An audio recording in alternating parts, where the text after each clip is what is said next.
Okay, if you want to understand Saltburn, this is what you have to know, do, understand.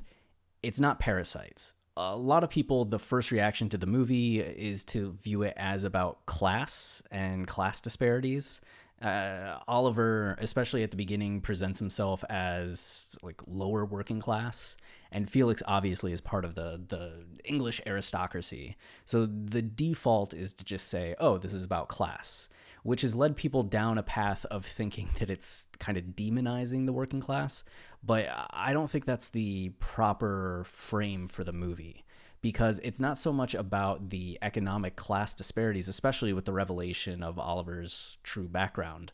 Instead, the movie is similar to American Psycho or Ingrid Goes West in that it's looking at a person of the times, or an archetype of the times, and analyzing that person, doing a character study of that person. So American Psycho, of course, Patrick Bateman is this Wall Street bro culture of the late 80s that's very entrenched in consumerism and superficiality, this yuppie mindsets, and it's dialed up to 11, right? Ingrid Goes West came out in 2017. It's Aubrey Plaza. She's somebody who's obsessed with social media and ends up stalking this influencer that she really likes and trying to become her friend, infiltrate her life. And it's about this obsession that we have with social media and the people on social media. And that movie isn't demonizing everybody who uses social media, right? Or anybody who follows an influencer. It's just saying that there are people out here who take it too far, or people out there who take it too far. And it's the same kind of thing with Oliver. He's not the working class, much in the way that Parasite was.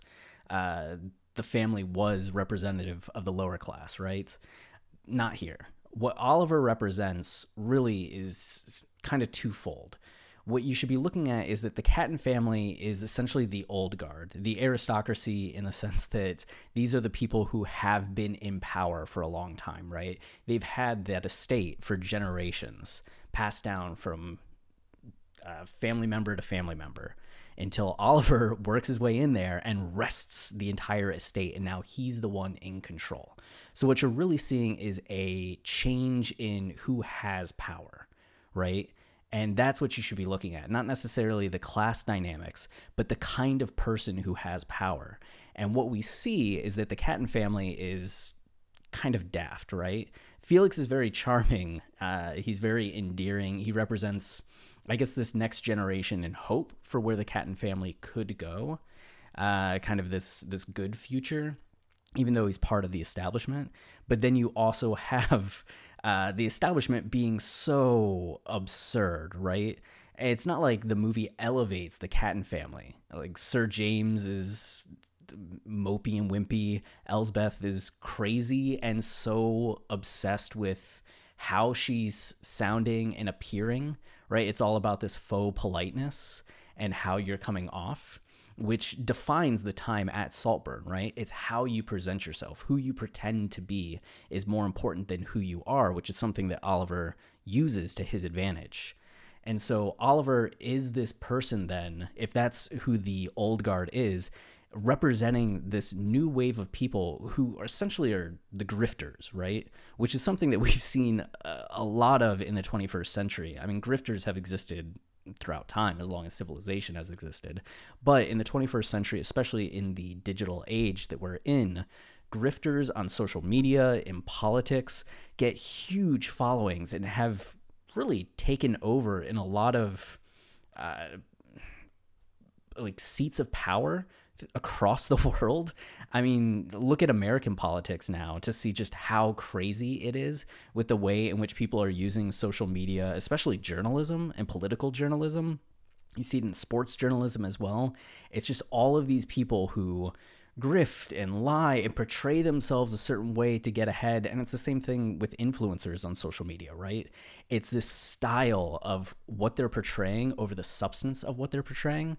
And if that sounds familiar, it's because at one point in the movie, you have Oliver delivering an essay, and his professor, teacher, whatever you call the people at Cambridge, I don't know if they have a special name, you know, the instructor, is so bored. And then who's the cousin? Farley. Farley is also really bored, and he calls out the fact that Oliver used thus 4 times. And Oliver stands up for himself and is like, you're attacking my style rather than the actual substance of the paper. And Farley's like, life is style, you know? The world is style. It's not substance. That's the thesis of the movie in some ways, as it's getting into the larger power dynamics that we see unfold.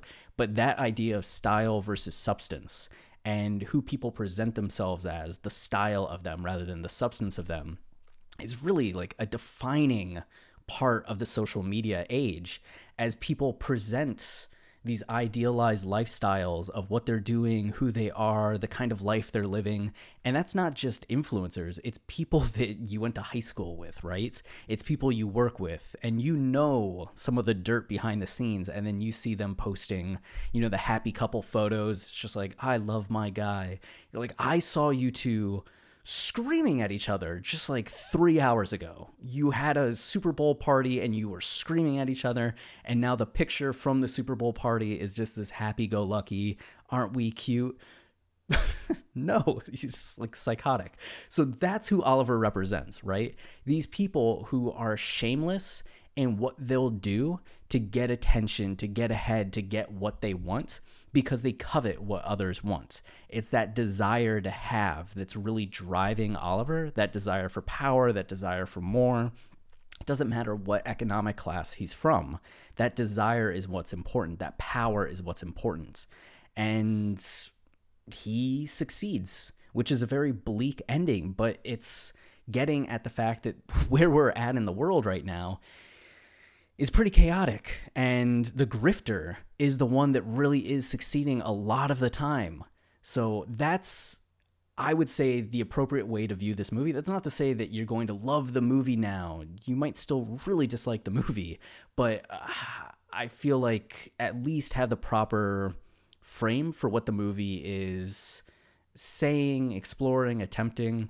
There's some other cool stuff that's going on in the film regarding mythology as well, which is kind of cool, that comes in mostly at the end when we get the maze. You have the Minotaur in the center. Felix is wearing the Icarus wings, and all of that is connected. In the Greek myth, you have Icarus is the son of Daedalus, and Daedalus was the one who built the labyrinth that housed the Minotaur. And the person that came in and killed the Minotaur was Theseus. And Theseus wooed the king, the king's daughter, in order to help him get through the maze. And the king was so upset by this and blamed Icarus and Daedalus that he jailed them, which is what led to Daedalus building the wings, which is the story of Icarus flying too close to the sun, the wings melting. So you have Felix in this Icarus position, but you also have the Minotaur in the middle of the maze.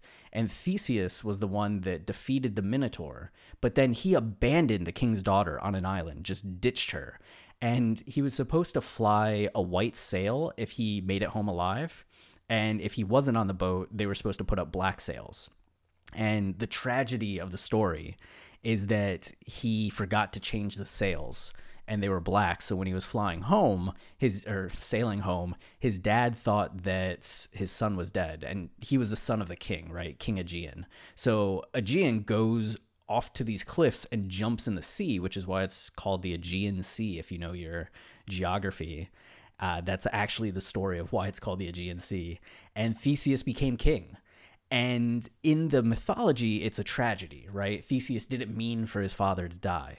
But it seems that Saltburn's kind of playing on that idea of Theseus being this little manipulative twerp that becomes a hero through these machinations, ditches the people that helped him, and then ends up usurping the throne accidentally, in quotes, and becoming king. And that's really what we see Oliver doing in some ways. He defeats the Minotaur and ends up taking over Saltburn, becoming the new king of that estate. So, some interesting mythology going on, subtext, some great shots, themes that I think are very relevant to the times. It seems the movie's been just a tad bit misunderstood and might do better in the long run as people maybe start to analyze it a little bit more, sit with it a little bit more, move beyond the initial reaction. But if you want to be ahead of the curve of where people are at with this film, then hopefully this helped you.